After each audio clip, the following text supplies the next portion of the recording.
नमस्कार। जब हम राजस्थान का नाम सुनते हैं तो हमारे जहन में क्या आता है? शायद भव्य महल, बड़े बड़े किले और रेगिस्तान, है ना?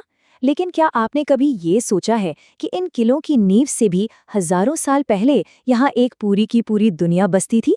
एक ऐसी दुनिया जो आज रेत के नीचे कहीं दबी हुई है।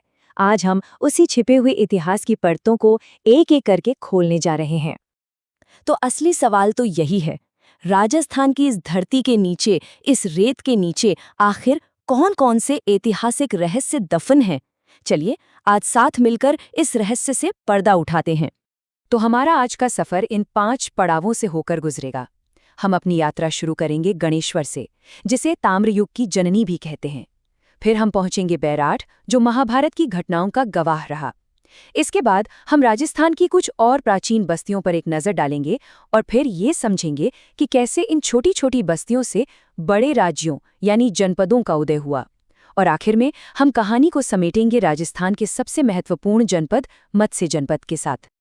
तो चलिए बिना देर किए सीधे चलते हैं हमारे पहले पड़ाव पर, गणेश्वर। देखिए, ये सिर्फ एक पुरानी टूटी फूटी जगह नहीं है। ये एक ऐसा सेंटर था जिसने उस जमाने की सबसे बड़ी सभ्यताओं तक तांबे की सप्लाई की। पर इसे ताम्रयुग की जननी जैसा इतना बड़ा नाम क्यों दिया गया? आइए पता लगाते हैं। तो ये गणेश्वर है क्या? देखिए, आज के नीम का थाना जिले में कांतली नदी के किनारे बसा ये एक शांत सा इलाका है। लेकिन जरा सोचिए, हजारों साल पहले यहाँ कितनी हलचल रही होगी। इसे पुरातत्व का पुष्कर और भारत की ताम्रयुगीन सभ्यताओं की जननी जैसे बड़े बड़े नाम दिए गए हैं। और इसकी वजह सीधी सी है, ये सिर्फ एक बस्ती नहीं थी, ये प्राचीन भारत का एक तरह का इंडस्ट्रियल हब था। और यही वो बात है जो गणेश्वर को वाकई में असाधारण बनाती है। यहाँ से जो भी औजार और कलाकृतियां मिली, उनमें सोचकर देखिए 99% शुद्ध तांबा था। आज की मॉडर्न टेक्नोलॉजी के जमाने में भी इतनी प्योरिटी हासिल करना कितना मुश्किल काम है। ये इस बात का पक्का सबूत है कि यहाँ के लोग मेटलर्जी यानी धातु विज्ञान में कितने ज्यादा एक्सपर्ट थे। वो सिर्फ तांबा निकाल नहीं रहे थे, बल्कि उसे हड़प्पा और मोहनजोदड़ो जैसी बड़ी बड़ी सभ्यताओं को एक्सपोर्ट भी कर रहे थे। मतलब उस युग की महान सभ्यताएं अपने औजारों के लिए गणेश्वर पर निर्भर थीं। तो जब खुदाई हुई तो जमीन के नीचे से मिला क्या क्या? 1972 में आरसी अग्रवाल की खोज के बाद यहाँ से बहुत अनोखे मिट्टी के बर्तन मिले, जिन्हें कपिश्वर्णी मृदभांड कहते हैं। ये गेरुए रंग के बर्तन थे जिन पर काले और नीले रंग से डिजाइन बने होते थे। साथ ही तांबे के बने हुए तीर के सिरे, भाले और यहाँ तक कि मछली पकड़ने के कांटे भी मिले। लेकिन सबसे हैरान करने वाली चीज तो कुछ और ही थी। वो थे पत्थर से बने बांधों के सबूत। ये दिखाता है कि वो लोग पानी को कंट्रोल करने की एडवांस्ड इंजीनियरिंग भी जानते थे। कमाल है ना? चलिए अब गणेश्वर से आगे बढ़ते हैं और चलते हैं बैराठ की ओर। ये एक ऐसा शहर है जिसकी जमीन में इतिहास की एक नहीं बल्कि कई परतें दबी हुई हैं। मतलब ये किसी एक जमाने की कहानी नहीं सुनाता, बल्कि कई महान कालखंडों का संगम है।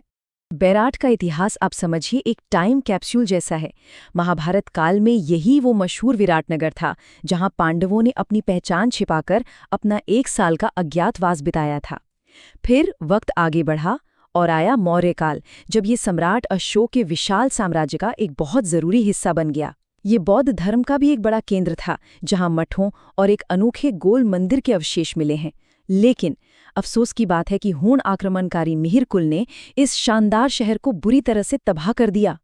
और यहीं पर इसी जगह मिली इतिहास की सबसे बड़ी कड़ियों में से एक, भाबरू शिलालेख।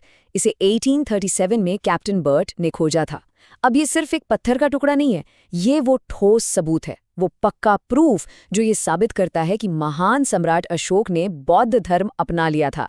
इस एक अकेली खोज ने, सच मानिए, भारत के इतिहास को देखने और समझने का हमारा नजरिया ही हमेशा के लिए बदल दिया। गणेश्वर और बैराठ तो सिर्फ 2 बड़े नाम हैं, लेकिन कहानी यहीं खत्म नहीं होती। सच तो ये है कि पूरा का पूरा राजस्थान ही ऐसी प्राचीन बस्तियों का घर था। चलिए अब फटाफट कुछ और जगहों पर एक तेज नजर डालते हैं जो इस प्राचीन दुनिया की तस्वीर को और भी साफ कर देती हैं।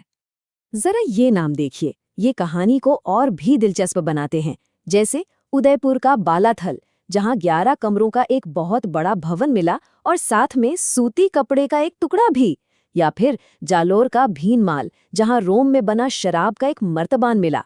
सोचिए जरा, हजारों साल पहले राजस्थान का सीधा व्यापारिक रिश्ता रोम से था। वहीं ईसवाल में लोहे का एक बहुत बड़ा कारखाना मिला और रंग महल में कुषाण और गुप्त काल की चीजें मिली।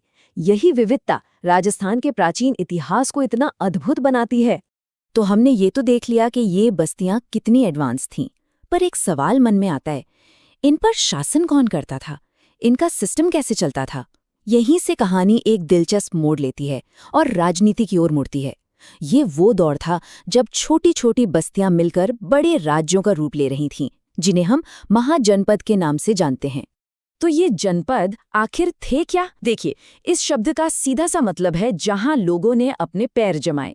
अगर हम इसे सरल भाषा में समझें तो ये 6ठी शताब्दी ईसा पूर्व के आसपास उभरने वाले भारत के पहले बड़े राज्य और गणराज्य थे। यहीं से एक संगठित शासन की, एक ऑर्गेनाइज्ड गवर्नेंस की शुरुआत हुई।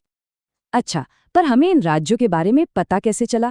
इसका जवाब छिपा है अंगुत्तर निकाय जैसे बौद्ध ग्रंथों और भगवती सूत्र जैसे जैन ग्रंथों में। इन प्राचीन किताबों में उस दौर के 16 महान राज्यों यानी महाजनपदों का जिक्र मिलता है। ये वो 16 राज्य थे जो उस समय की सुपर पावर हुआ करती थीं। और उन्हें 16 महाशक्तियों में से एक का एकदम सीधा कनेक्शन था राजस्थान की धरती से। चलिए अब अपनी कहानी के आखिरी और सबसे अहम पड़ाव पर चलते हैं। मत्स्य जनपद, एक ऐसी जगह जहां महाभारत की पौराणिक कथाएं और इतिहास की सच्चाई दोनों एक दूसरे में घुल मिल जाती हैं। मत्स्य जनपद की राजधानी, अरे ये तो वही विराट नगर थी जिसे आज हम बैराट के नाम से जानते हैं और जिसके बारे में हम अभी बात कर रहे थे। इसका राज आज के जयपुर, अलवर और भरतपुर के बड़े इलाकों तक फैला हुआ था। इसका जिक्र तो ऋग्वेद तक में मिलता है, लेकिन इसकी सबसे बड़ी पहचान जुड़ी है महाभारत से। यही वो राज्य था जिसने पांडवों को उनके अज्ञातवास के सबसे मुश्किल समय में पनाह दी थी।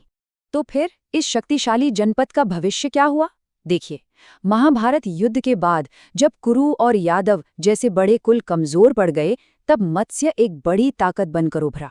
इसने अपने पड़ोसी राज्यों से कई लड़ाइयां भी लड़ीं, लेकिन अंत में इसका सामना हुआ उस युग की सबसे बड़ी सुपर पावर से, मगध। और मगध के विशाल साम्राज्य ने मत्स्य को भी अपने में मिला लिया और इसी के साथ भारत के पहले अखिल भारतीय साम्राज्य की नींव रखी गई। तो इस पूरी यात्रा का सार क्या निकलता है? सार बस इतना सा है कि राजस्थान की विरासत सिर्फ मध्ययुगीन महलों और किलों तक ही सीमित नहीं है। इसकी असली नींव, इसकी जड़ें तो इन कई ज्यादा पुरानी सभ्यताओं और राज्यों में हैं, जो आज भी जमीन के नीचे दबी हुई हैं। ये एक बहुत गहरी और समृद्ध कहानी है, जिसका हर पन्ना खोजे जाने का इंतजार कर रहा है। और यही सोच हमें एक आखिरी सवाल पर लाकर छोड़ देती है।